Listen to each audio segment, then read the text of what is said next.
All right, well, maybe we will get started then. People will straggle in a bit.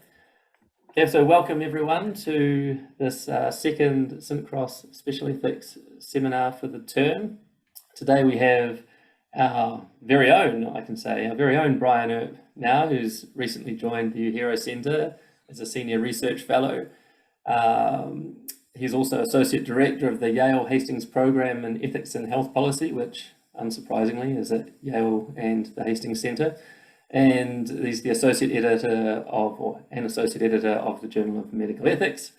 His first book was out a couple of years ago now, Love Drugs, The Chemical Future of Relationships. That's with Julian Savulescu. And he's got a new book on the way, or at least under contract, and I'm assuming we're seeing some of the work related to that book today. That book is Sex and Circumcision. And today he's going to present his paper against legalizing female circumcision of minors. Take it away, Brian. Well, thank you for the nice introduction, and make sure my slides are working here. Okay. So I'll just give an overview of what I hope to cover in the next 40, 50 minutes or so.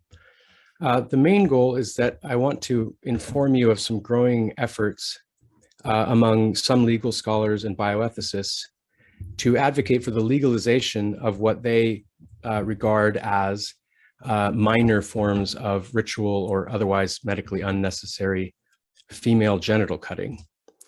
In particular, they're advocating that particular practices should be legalized, such as nicking, pricking, or partial removal of the clitoral prepuce or hood, or parts of the labia minora.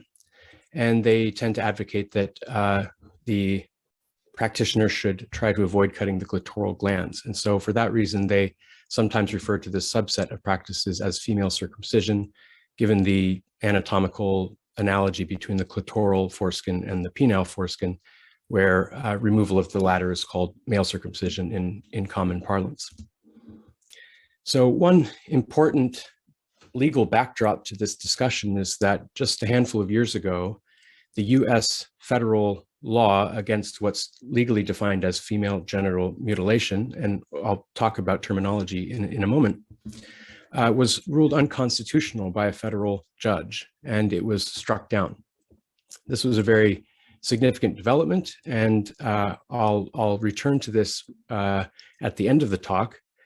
In particular, I'll tell you about the reinstatement of this law in 2021. This was one of the last laws signed by the Trump administration. But some scholars argue that this new law is also vulnerable to being struck down for various reasons. In the past 5 years, there's been a major shift in legal and bioethical scholarship, focusing on the ethics or legality of genital cutting based on the sex of the affected person is breaking down or being increasingly challenged, whereas you're starting to see these new battle lines, so to speak, drawn between advocates of children's rights who argued that children should be protected from medically unnecessary interference with their sexual anatomy, versus those who advocate for placing greater weight on parental and religious rights to authorize genital modifications for their children, so long as by some threshold of harm, it's considered to be insufficiently harmful to warrant state interference.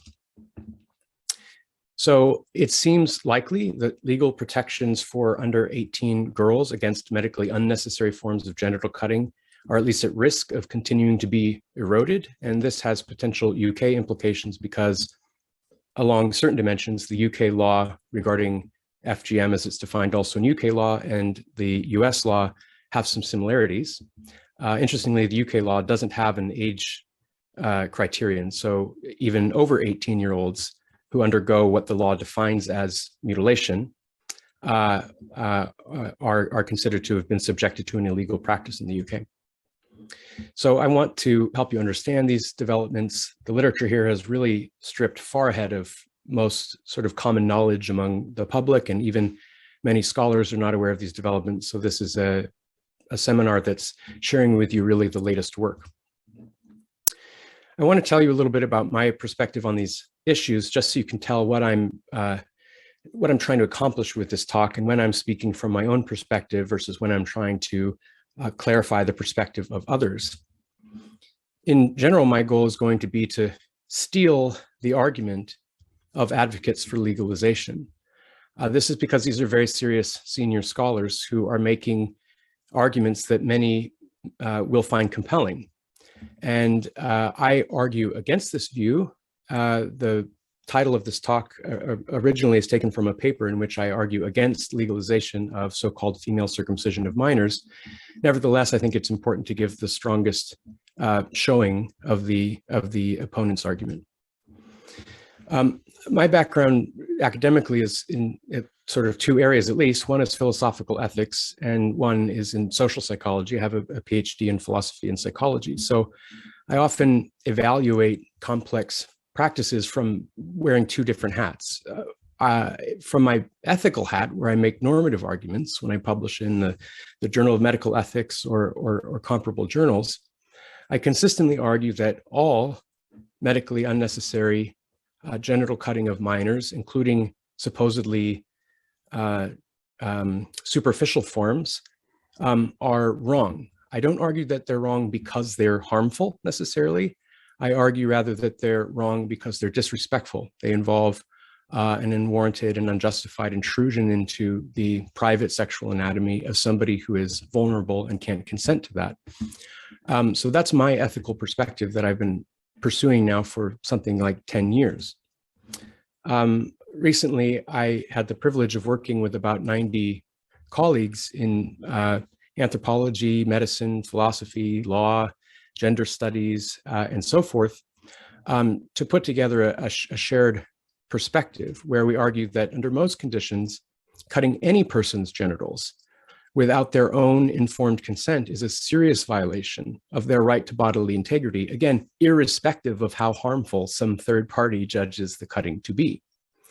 As such, we argue it's morally impermissible unless the person is non-autonomous, so they're incapable of consenting, and the cutting is medically necessary, and so cannot ethically be delayed until the person could consent on their own behalf. So that's my ethical standpoint. From a social psychology perspective, I have a different goal, which is to try to understand from the perspective of practicing communities why it is that they value certain genital modification rights.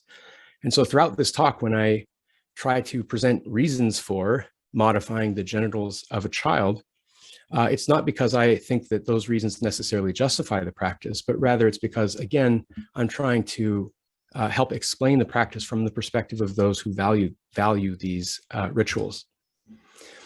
I think this is important even from a normative or public policy or advocacy perspective, because even if your normative goal is to discourage genital cutting of girls, let's say, it requires that you have an accurate understanding of the complex sociocultural backdrop of those practices.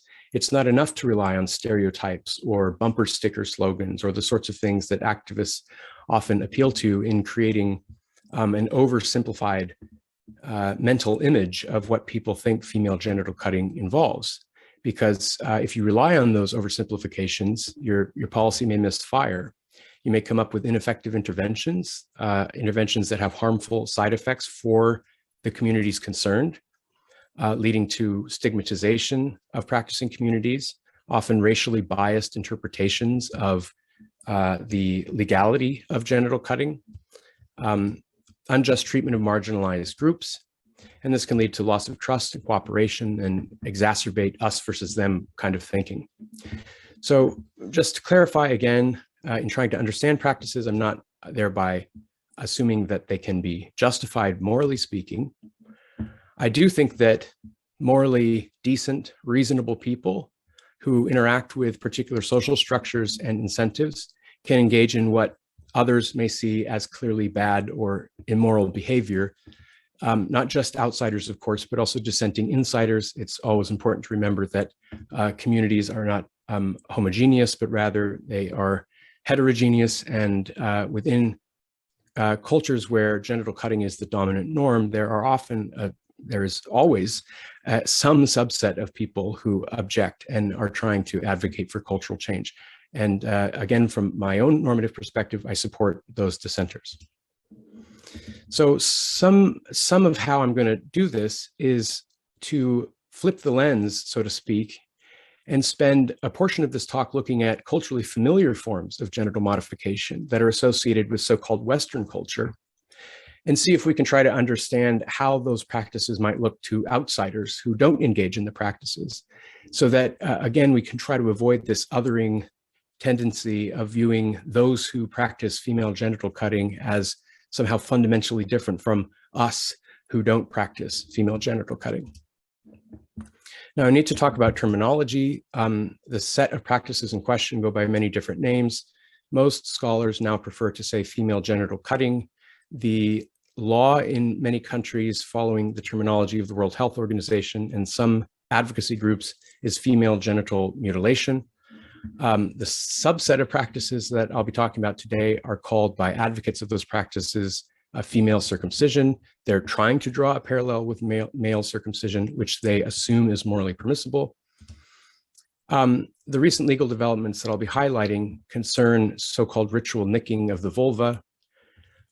This is a practice that's typical and indeed is the most common form of female genital cutting in some parts of South and Southeast Asia. So the World Health Organization states that this form of cutting is rare, but it's not rare. It happens in the case of millions, and it's the most common form of cutting in some parts of the world. Now, in the cultures that practice what they would call female circumcision, on an English translation of the local term, view it as a complement to penile circumcision. And it's important to stress that in every culture that practices what they call female circumcision, the same culture practices what they call male circumcision. There are no cultures that practice only female circumcision. And strikingly, in the case of the South and Southeast Asian cultures, the penile circumcision is significantly more substantial than the form of circumcision that is carried out on girls. Moreover, it's seen as a gender inclusive rite. In other words, because male circumcision is a valued practice, as intuitively might be seen by thinking of the case of Judaism. In Judaism, male circumcision is the central rite of the religion that's seen as the most important one. And yet, interestingly, girls are excluded from this valued social institution. There's no equivalent rite for girls. Whereas some Muslim groups situated in this part of the world regard girls as being, as it were, deserving of inclusion in central ritual practice, and they are therefore also circumcised on an equal basis as the boys. Now, in many cases, the female procedure does not involve or result in long-term visible alteration to genital morphology. Often there is complete wound healing, which makes it very hard to apply the term mutilation to this particular practice. So again, scholars tend to say genital cutting, which emphasizes that this may nevertheless be a traumatic experience. It involves making, at the very least, an incision into highly sensitive genital tissue.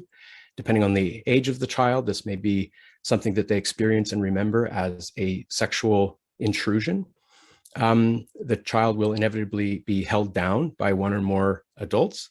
And so it should not be trivialized, but nor does it make sense to say mutilation when there are no alterations in the long term to the genital morphology and the wound heals completely. So that's one reason for using the term genital cutting, which is typically what I'll use.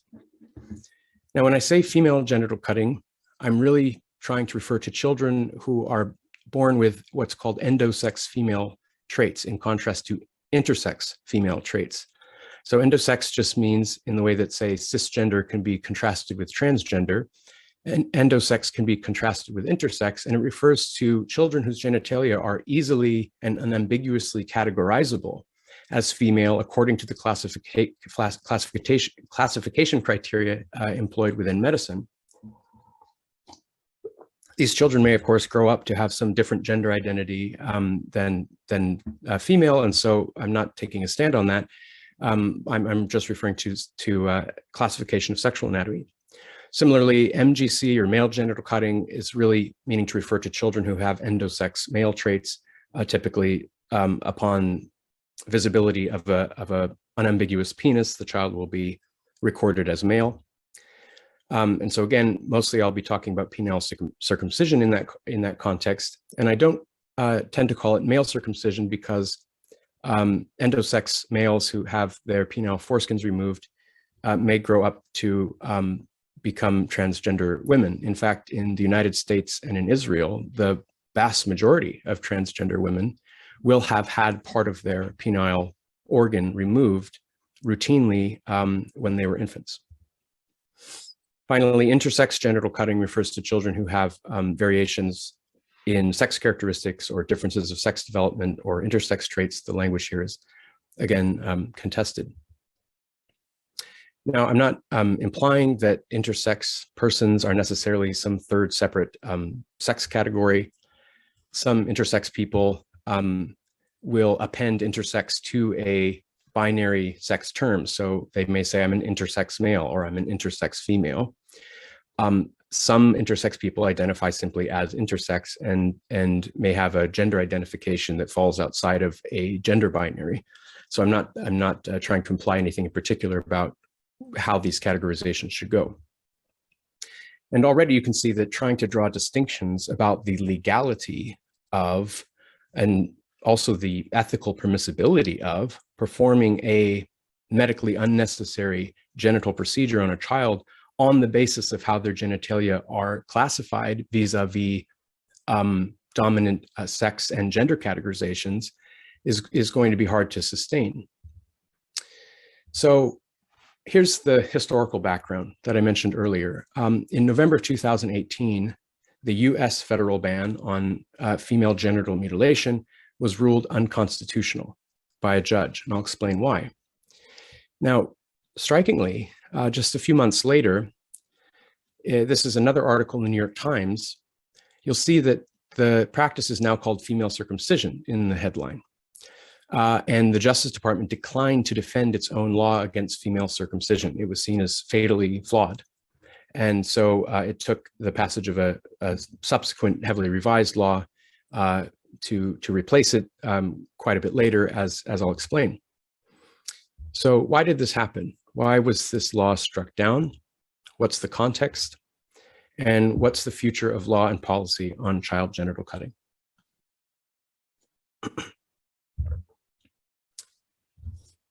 I want to try to just present an overview, a high-level overview of the broad structure of what's happening before I get into the details. So there's going to be a lot of points on this slide, but this is so you can kind of see how everything hangs together all in one go. Some scholars argue that in 1996, when the US federal law on medically unnecessary female genital cutting of minors was put into effect, this created a different legal standard for children who have either endosex female, endosex male, or intersex genitalia with respect to genital cutting. And this different treatment of people on the basis of their sex traits is, of course, constitutionally prohibited in the United States and in many other Western legal regimes. And so a zero tolerance policy for female genital cutting of minors, including these so-called ritual nicking procedures that don't remove tissue, where moreover these laws do not have a religious exception. In other words, it's legally prohibited to perform a ritual nick, even if it's believed to be religiously necessary by the parents, puts considerable legal pressure on intersex and male forms of genital cutting that are currently considered to be permissible.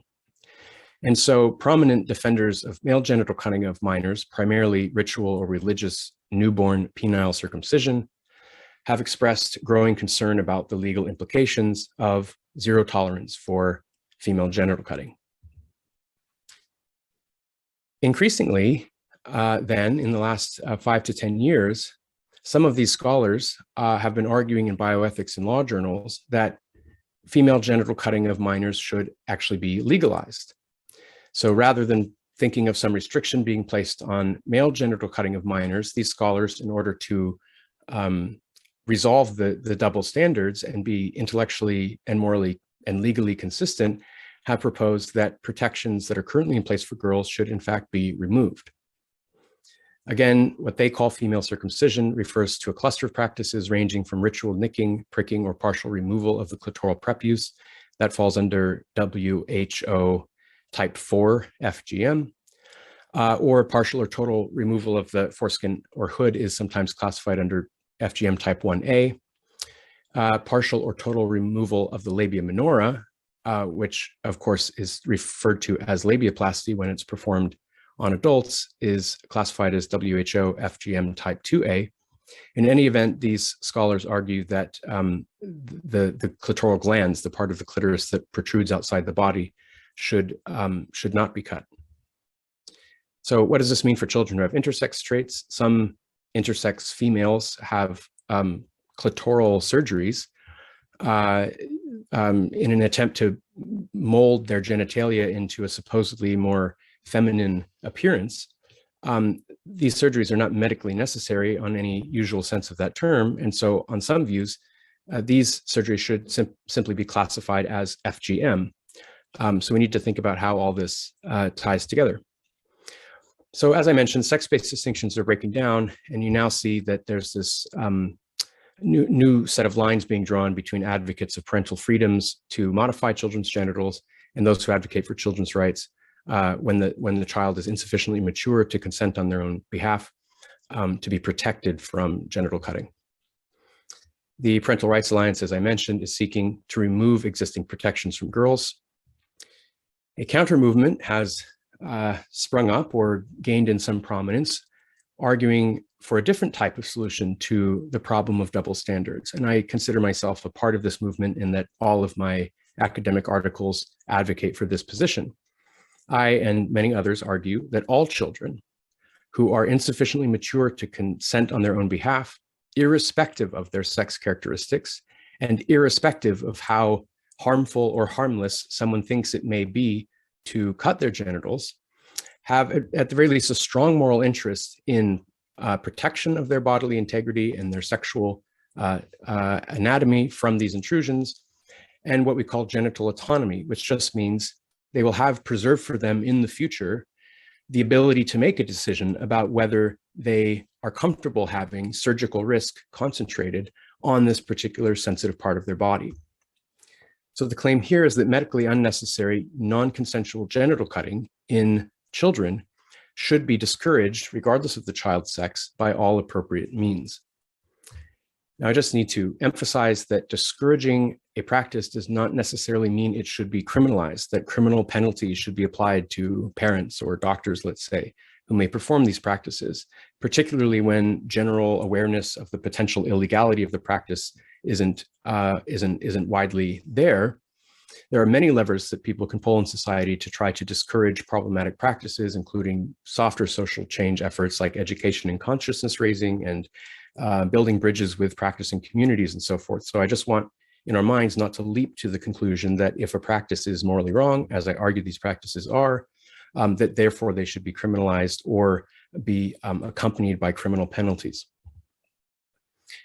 So this issue of double standards was raised in the early 2000s by Dina Davis, who's a prominent American bioethicist and legal scholar. And she says, federal and state laws that criminalize genital alteration on female minors are so all-encompassing in their language that they cover even procedures that are significantly less substantial than newborn male circumcision, which is widely considered to be legally acceptable in the United States and indeed in every contemporary country. Of course, these laws also cover procedures that are significantly more substantial than newborn male circumcision. And these more substantial forms of female genital cutting that involve, for example, modification of the clitoral glands, or the most extreme and invasive form, so-called infibulation. These are the practices that people tend to think about when they hear the term FGM, and it's not an accident. It's because those who are advocating for laws to criminalize these practices strongly emphasize the most severe forms of them. And they tend to emphasize the forms of them that are done in septic, unhygienic settings under the most coercive circumstances. And this has been helpful in that it raises attention to the problem and it gets people emotionally invested in trying to address it. However, it distracts attention away from the very wide range of practices affecting girls that are relatively similar to practices that Westerners, quote unquote, engage in that are considered legal. And so the sometimes racially discriminatory application of law is occluded by this tendency to emphasize only the most severe forms of female genital cutting. As Davis argues, a complete laissez-faire attitude toward one practice coupled with total criminalization of the other has troubling implications for the constitutional requirement of equal protection, because the laws appear to protect little girls but not little boys from religious and culturally motivated surgery. Again, you'll notice that this kind of language, even from Davis, who's a very forward-thinking scholar, tends to exclude or erase the existence of children with intersex traits. So here is one representation of possible external genital formations of a child who may have androgen insensitivity. And on the left-hand side, this is the so-called Quigley scale. It's controversial, but in any event, this is one way of categorizing these different genital formations. The left-hand side is stereotypically or characteristically endosex male traits. And the point here is that it is legal in every country of the world to perform a genital surgery on a child whose genitals have this external appearance with no medical indication and without any reason needing to be given, simply upon the request of the parents. It's also mostly unregulated, the surgeries that are performed on children whose genitalia have this appearance. You don't have to have a medical license, and so forth. Now, if you move to the right-hand side of the spectrum, if the child has what's called complete androgen insensitivity and has female genitalia that are characteristic or endosex, in the very same countries that legally permit the other kind of cutting I just mentioned, it's a serious criminal offense, often a federal offense, to bring a sharp instrument into contact with genitals that have these characteristics to any extent. So again, it's not the case that the laws only prohibit what some may characterize as very harmful forms of female genital cutting. Rather, pricking, nicking, and partial removal of tissues, including labial tissues, are criminally forbidden in these same countries. The legal status of intersex genital cutting is contested. There have been some bills proposed to ban what are called medically unnecessary surgeries on intersex children. Obviously, we can talk about what medically unnecessary means if you like. But those proposed bills have been struck down by lobbying from medical professionals and some parents groups. So obviously, there aren't just these discrete 6 types of genitalia. Intersex conditions fall along the spectrum in terms of the appearance of the genitalia. And this leads to a very troubling legal question that has not yet been resolved, which is, at what point does a small penis, which is currently considered to be legal to cut for any reason — again, the parents don't have to explain their reasoning for why they're requesting it — at what point does that organ become a large clitoris, which is considered illegal to cut, again, for any reason other than medical necessity and to any extent? Now, of course, there aren't just intersex children that are growing in prominence in public discussions, but also people are, of course, now more aware of people with transgender identities. There's very many ways of thinking about and characterizing what it means to be transgender, but basically a person's gendered sense of self or gender identity doesn't align with their birth sex categorization in a way that's recognized by the dominant culture. So earlier I raised the example of penile circumcision and explained why I tend not to call it male circumcision. The reason is because modifications of the penis can affect people who grow up to have very different gender identities and social locations within gendered space. And so we shouldn't think of it as something that only affects so-called cisgender boys and men.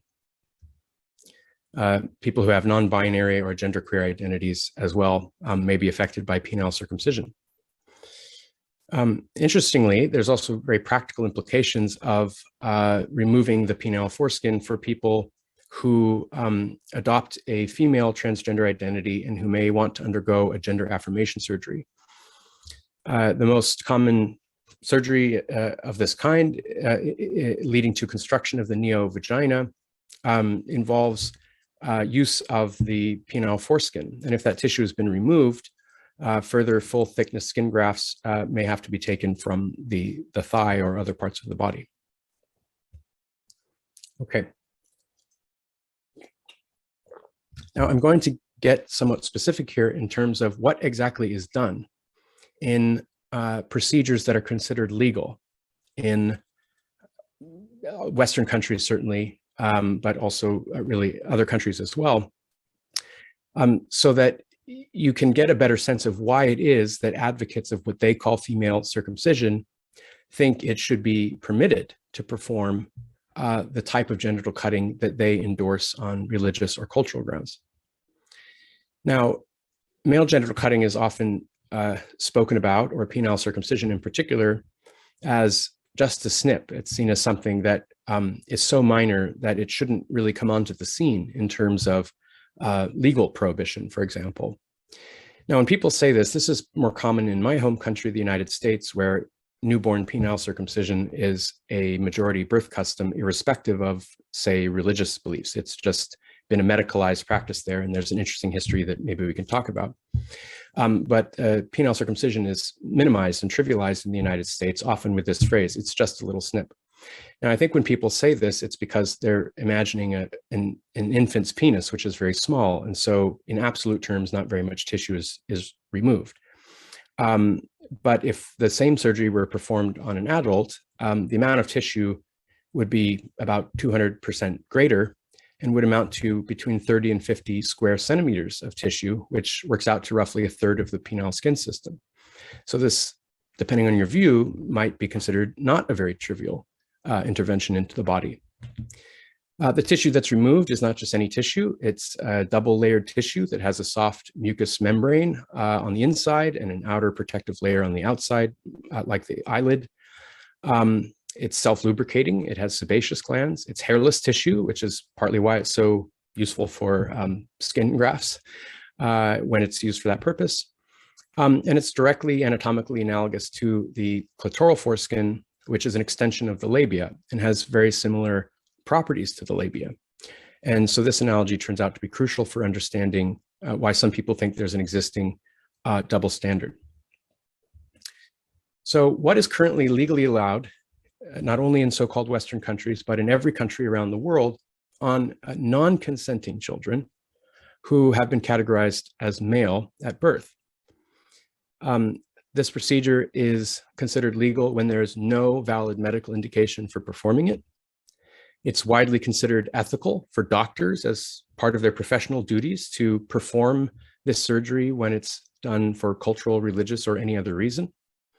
And again, it's simply upon parental request. There's no particular reason that has to be given for a doctor to comply with the parent's request for a penile circumcision. I'm going to show some pictures now, just to get really specific. Are unpleasant, and some people who have been affected by these procedures may find this distressing. So I want to let you know if you need to prepare yourself. The first step of a newborn penile circumcision is to separate the foreskin from the head of the penis, to which it's adhered at birth by a membrane, in something like the way that your fingernail is adhered to your finger. These structures will separate naturally over the years, and the foreskin will eventually become retractable, but at birth it's stuck together. And so if you want to remove the foreskin at this age, rather than in a adult consenting person where they will already have been separated, they have to be separated with a blunt probe, which is analogous to putting a blunt probe between your fingernail and the bed of your finger. What that means is that this can be excruciating to the infant, even when pain control is used. And in the United States anyway, until recently, pain control was not used. It was seen as too much of a hassle for the operator. Also in many religious contexts, for example, in Orthodox Jewish circumcisions, the baby will not have any pain control, but will rather have a drop of wine applied to their tongue. The next step, depending on what implement you use, is to attach a clamp to cut off the blood supply to hopefully prevent too much bleeding, and tightening it to apply quite a lot of force to the tissue.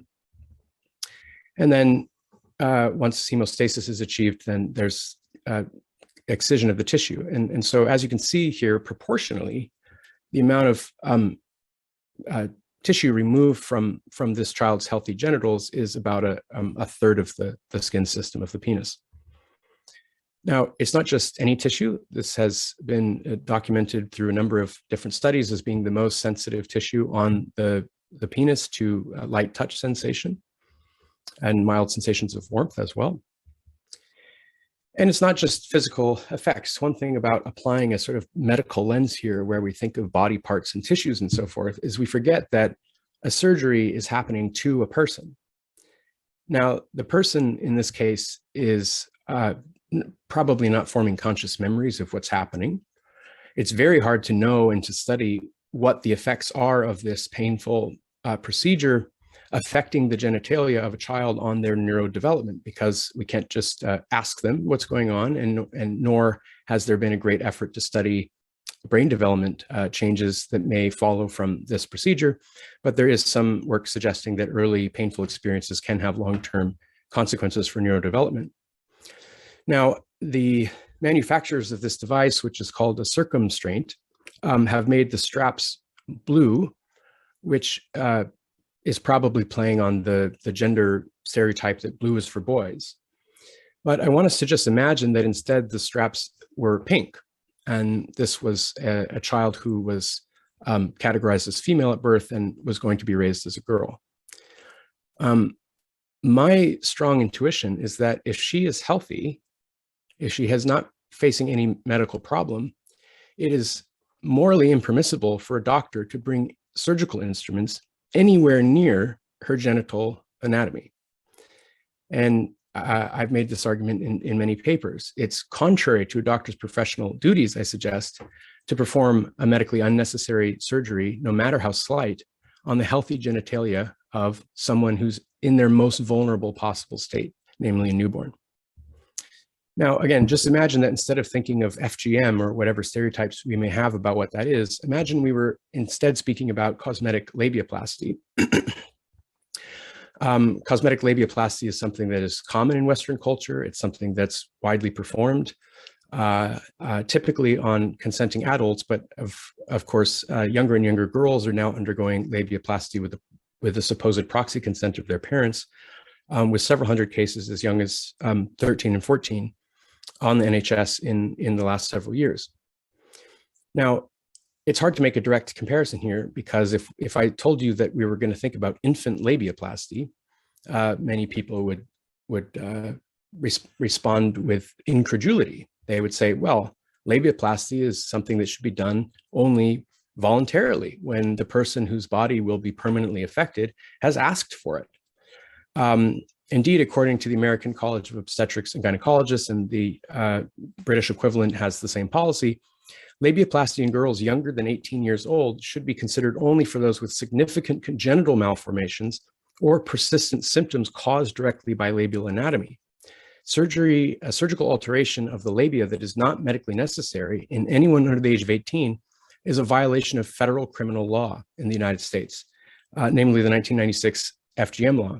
Now, strictly speaking, in England, because there's no age criterion, and the way that FGM is defined includes modifications of the labia that are medically unnecessary, the vast majority of so-called cosmetic or elective labiaplasties in the UK should be illegal. The reason why they're not treated as illegal is because they're primarily sought by people who are considered members of the dominant culture. If the very same surgeries were sought by people who claimed that they felt they were important for religious reasons or cultural reasons, they would, on a racially discriminatory manner, or religiously discriminatory manner, or manner that's discriminatory against immigrant groups, be considered to be practicing FGM. Again, regardless of age, because the UK law doesn't draw an age distinction. There's a very interesting discussion about how this law was passed and the really explicit racial motives and distinctions that were drawn, and we can talk about that during the discussion. So I think there's some very important implications in thinking about this imagined procedure of infant labiaplasty, or just thinking of labiaplasty in general. What it implies is that it's possible to cut or alter and even remove a substantial amount of genital tissue from a person in such a way that we don't tend to characterize it as mutilating. We don't think of it as net harmful to the person if they choose it for themselves, because we recognize that by their lights, it's a bodily enhancement. One person's enhancement, however, is another person's mutilation. And in particular, if your body has been altered in a way that you don't prefer, you may consider the very same alteration to your body to be a mutilation rather than an enhancement. So this highlights the significance of choice and agent relative preferences. When people try to come up with medical cost-benefit ratios, as though that should determine the permissibility of a non-consensual genital surgery, to my mind, they're really missing the point. The surgery is not permissible or impermissible based on what the cost-benefit ratio is as judged by some third party, but rather it's permissible or impermissible based on whether the person wants it. A final point here is you can remove quite a lot of genital tissue without causing sexual disability. A person whose penile foreskin has been removed can enjoy sex and ejaculate and so forth. And there's tends to be a kind of functional conception of what's characterized as sort of male sexuality, that as long as an erection is possible, there's no problem here. But you might think that the tissue that's removed, which as I've said is analogous to the labia of the vulva, by some people is valuable in its own right. And the ability to manipulate that tissue is seen as important for their sexual experience. And so although you can enjoy sex with this tissue removed, it doesn't mean that it's therefore ethically unimportant that the tissue has been removed. So if we think about what's wrong with infant labiaplasty, which I stress is illegal, a doctor who performed an infant labiaplasty would lose their license and be arrested for performing FGM, is not that it's harmful. Many people undergo labiaplasty and they think it causes a net benefit. The reason it's wrong is because it's done without the consent of the affected person. It affects them for their whole life. The tissue can never be regrown. And it affects them in a part of the body that virtually every culture characterizes as especially private and personal and intimate and related to the person's sense of self and sex and sexual identity and so forth. And so this isn't analogous to, for example, removing a mole or something in the way that some people may propose. Now, against this view, somebody might argue that actually there are medical reasons for performing labiaplasty in infancy, so that it's not a direct comparison to say it should just be left to the affected person to make in their older life. This argument is very commonly made in favor of why intersex genital surgeries supposedly should be performed before consent is possible. And it's certainly used in the case of endosex male surgeries as to why they should be performed before consent is possible. So here are some common arguments for why penile circumcision should be performed in infancy rather than leaving the decision to the affected person. This comes from this article. These authors argue that infancy is an optimal time for clinical circumcision because of an infant's low mobility. As you saw, they can be strapped into a circumstraint. Facilitates the use of local anesthesia, sutures are not required, healing is quick. The cosmetic outcome, as judged by the surgeon or the parents perhaps, is usually excellent. We don't know how the child will view the cosmetic outcome. Costs are minimal and complications are uncommon. Whereas if you wait till adolescence or adulthood, the person may have a fear of pain, time off work or school will be needed, healing is slower, and so forth. So let's just use these arguments and apply them to the case of infant labiaplasty. Again, this is FGM type 2A. Imagine that we said, well, it's easier to make sure she keeps still because as an infant, she'll have lower mobility. She won't remember it. That's a common claim that's cited as an advantage of performing neonatal penile circumcision. It'll heal faster. That's probably true. It's cheaper and less risky at this age. That may be true.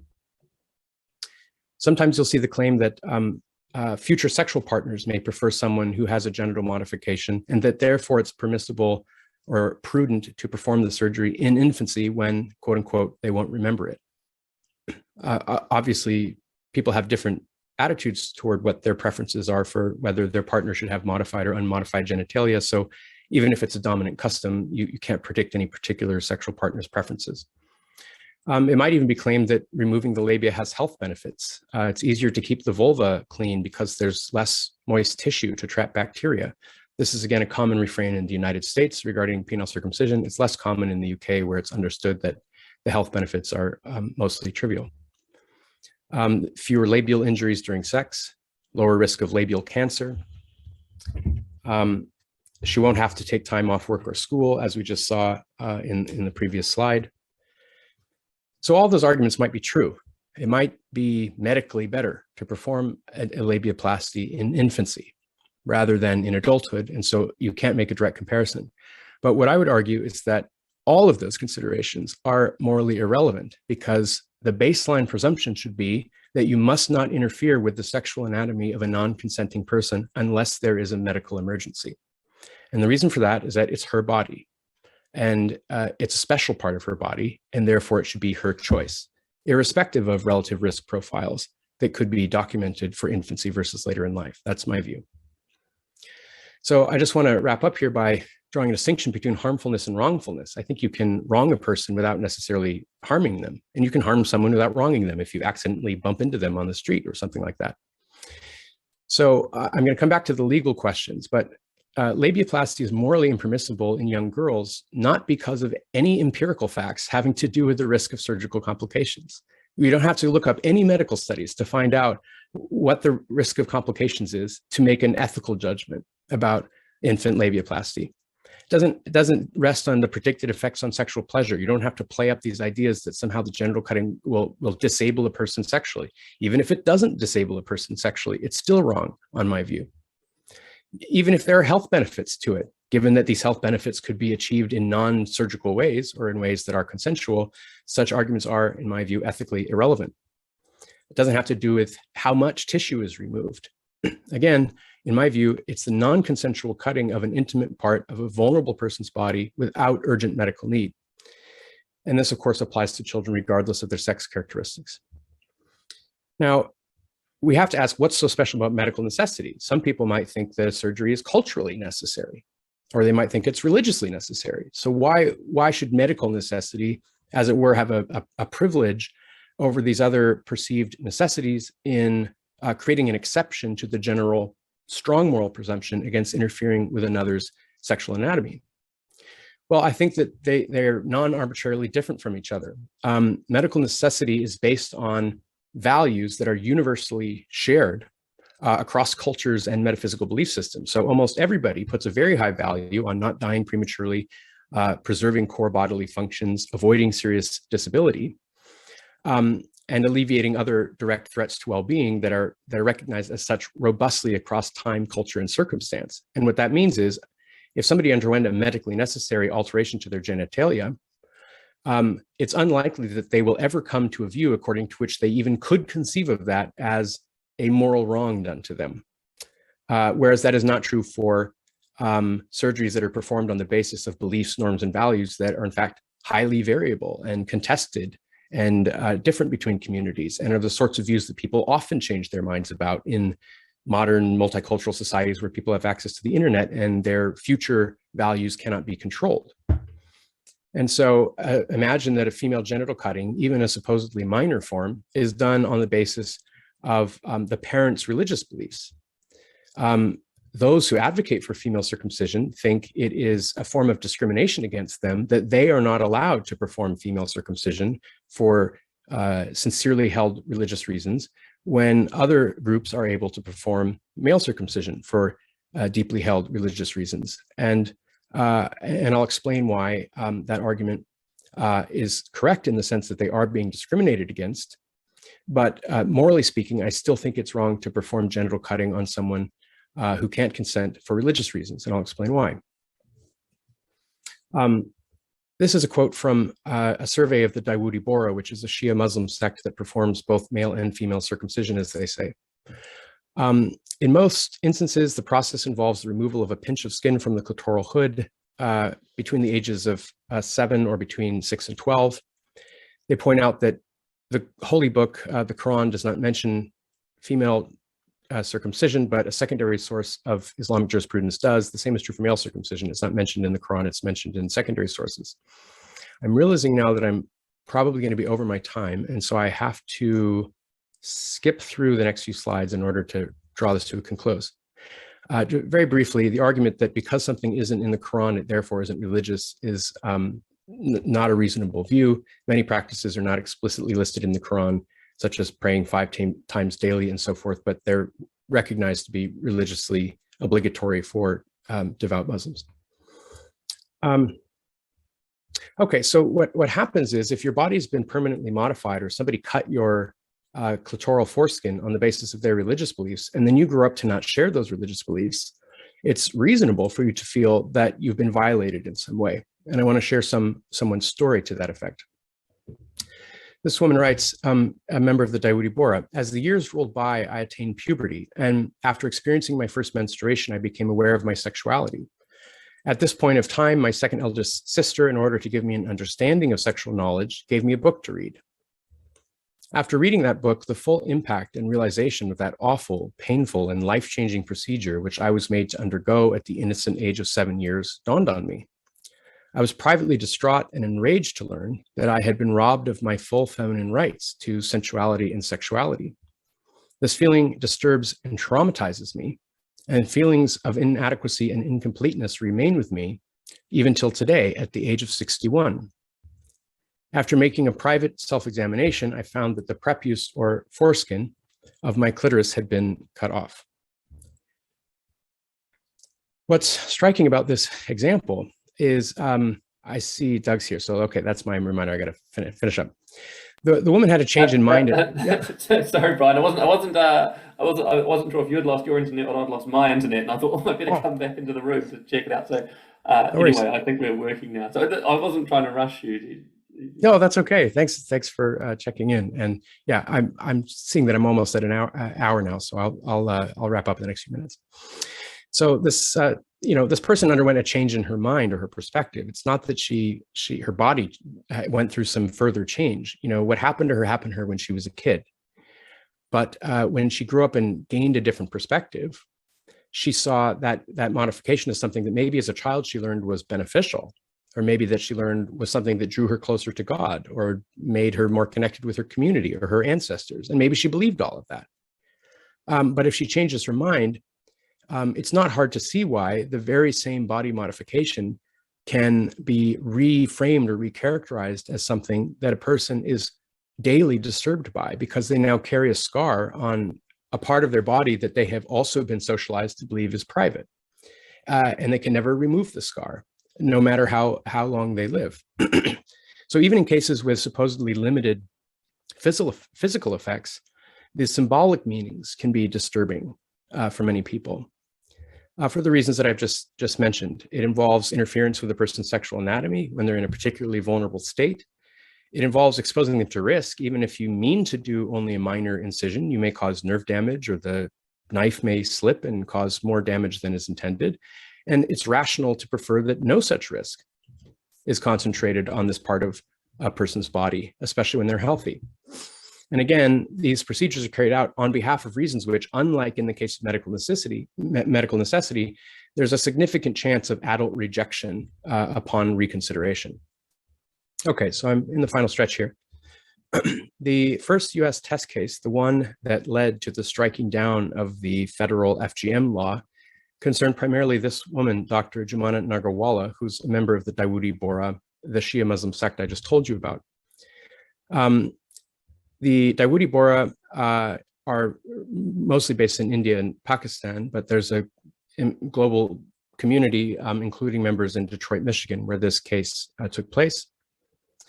The alleged cutting here was not done in a manner that is consistent with the stereotype of FGM that is put on the front page of The Guardian. Rather, this was cutting that was done by a doctor trained in the United States in a clinical setting with pain control and sterile instruments. Now, again, as I've argued, none of that changes the moral permissibility of the procedure, because I don't think that the permissibility rests on the sterility of the instruments. But nevertheless, this is done in a way that's very different from the way that most people imagine. The Bohra practice what they call khatna, which is an Arabic word that means circumcision. It's a gender neutral word, and they practice it on both boys and girls for religious reasons. Now, this next slide, I think I'm going to go through it. The typical male operation in this case is more invasive than the one for females, but only the female operation was regarded as criminal. Now, the fact that the Bohra practice circumcision on boys and girls alike is something that may seem unfamiliar or striking to many people, particularly because when people think of female genital cutting, they think of it as something that's targeted at girls in order to, as it were, control their sexuality or as a means of subordinating them. And therefore, female genital cutting is strongly symbolically linked in the Western imagination with patriarchy. And so this is an area where considerable scholarship over 40 years, but certainly in an increasing volume in recent years, has tried to highlight that this view is, at the very least, an oversimplification of the symbolic meanings and the social functions of female genital cutting where it occurs. So here are some complications that have been raised in the recent literature. According to the World Health Organization, all non-Western associated female genital cutting, so they ignore things like labiaplasty and so forth, is a form of sex discrimination stemming from patriarchy, from the unequal status of men and women in society.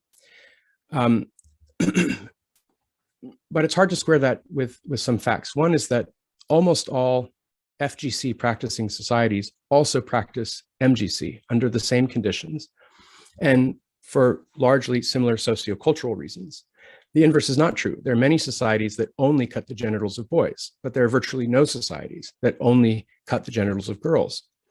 Now, the reasons for cutting are obviously multidimensional, but the idea that the point of female genital cutting is simply to suppress the sexuality of the girl, there's anthropological support for that in certain areas, in particular where infibulation is practiced, which is explicitly about narrowing the vaginal opening to prevent premarital sex. So of course, it's strongly physically and symbolically associated with this paradigmatically patriarchal control of women's sexuality. But that's the least common form of female genital cutting, and where it's practiced in other groups, for example, among the Kono of Sierra Leone or the Jola of Senegal, these groups have relatively liberal sexual attitudes and are not primarily concerned with female chastity or virginity. For example, women will sometimes take lovers during their initiation ritual, and that's culturally tolerated. So depending on the group, either the male or the female version of the initiation rite may be more physically severe. Now, virtually all societies are to some extent patriarchal, and patriarchal to different degrees. In other words, virtually all societies have some means or another by which they tend to asymmetrically restrict female sexuality by various means. But how is that related to practices of genital cutting? Well, most of those societies do not practice female genital cutting, or male genital cutting for that matter, or they practice only male genital cutting. But nowhere are girls selectively targeted, and therefore an empirical association between the degree of gender inequality in a society and the prevalence of female genital cutting is not well established. In fact, among the most strongly patriarchal societies, according to World Bank analyses and other sorts of indices of gender inequality, for example, Afghanistan is the most gender unequal society where women are the most strongly oppressed. These societies practice only male genital cutting. They do not practice a female genital cutting. And in the male ritual, it's really the male ritual that reemphasizes the patriarchal norm, because boys undergo a trial of violence in which they have to prove that they're quote unquote real men and adhere therefore to the norms of masculinity in the society. So if patriarchy is a concern, the male rite where patriarchal masculinity is passed down each generation is one that should be contested. Now, again, from the perspective of the practicing communities, genital cutting is typically a valued institution. You might think of it as something like the military. There are all sorts of critiques that could be raised about the military. For example, it fosters certain sorts of authoritarian hierarchies, and it's the sort of thing that maybe you would want to argue is a flawed institution. Nevertheless, from the perspective of the society, it's a highly valued institution, and therefore the exclusion of girls and women from the military is seen as a way in which their lower status in society is reflected. Similarly, within Judaism, where the main genital cutting ritual is a central custom, the main rite of the religion, only boys are, as it were, entitled to be caused to participate in this ritual, whereas girls are excluded. And so Shia Cohen has argued that it is the exclusion of girls from genital cutting in societies that practice circumcision of boys that most strongly reflects the lower status of the girls, not the genital cutting of girls, where they are initiated on the same basis as their brothers. Now, the female genital cutting rituals are almost invariably led by women who are their strongest supporters, and various accounts of false consciousness and brainwashing and so forth could be raised here. That's a long conversation. But in practical terms, even if you accept that these initiations are happening under non-ideal conditions where there is gender discrimination in the society, as there is in every society, you have to recognize that the female genital cutting rituals led by women, the mothers and the grandmothers, high status women, are often the main site of bonding and the formation of communal networks that allow the women to therefore have some means of political resistance against male domination in the society. And so in practical terms, the female initiations that involve genital cutting are often anti-patriarchal institutions under non-ideal conditions. And so what this leads to is a situation where, as the whole global policy stance has been to criminalize only the female half of what in every context where it occurs is part of a gender inclusive rite of passage, where the boys are also initiated, means criminalizing women who control and manage those rights. Meanwhile, men retain their bonding ritual, where norms of toxic masculinity are passed down, and also escape criminalization.